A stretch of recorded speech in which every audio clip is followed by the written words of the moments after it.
आयते नमः। जय जगन्नाथ जय जगन्नाथ जय जगन्नाथ। पतित पावन चिर सुंदर अर्थ त्राण शरण पंजर महाप्रभु बड़ियार भुज जगन्नाथ महाप्रभुंकर रथर चक संख्या 16। जगन्नाथ होचंती 16 कड़ा।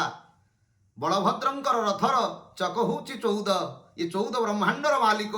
सुभद्रांक रथ होची चक होची 12। ये 42 चक। जगन्नाथंकर चक 16, बलभद्रंकर 14, सुभद्रांकर 12 मिसिक होची 42।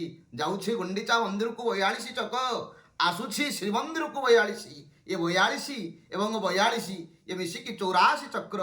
तेणु हे भक्त मान को पचारू भगवान कहते रे भक्त ये 84 चक को जदि तू लक्ष्य करू तो जीवन रे चित्त जदि दबु ताले 84 नरकर उद्धार पाइबु। चर्म बेड़िसी छिना 84 की चित्त तो दिय नीलगिरीवासी मनीषर पाद ठारू मस्तक पर्यंत ये 84 आंगुली विशिष्ट निज मनीष किंतु ये 84 चक्र उद्धार होगापाई 84 नर्कर उद्धार होगापाई 84 चक को यदि जीव मन पकई थाए दर्शन करी थाए सारूप्य दर्शन करी थाए जीवन मुक्त ही जाए, जीवन मुक्त ही जाए। जय जगन्नाथ जय जगन्नाथ जय जगन्नाथ।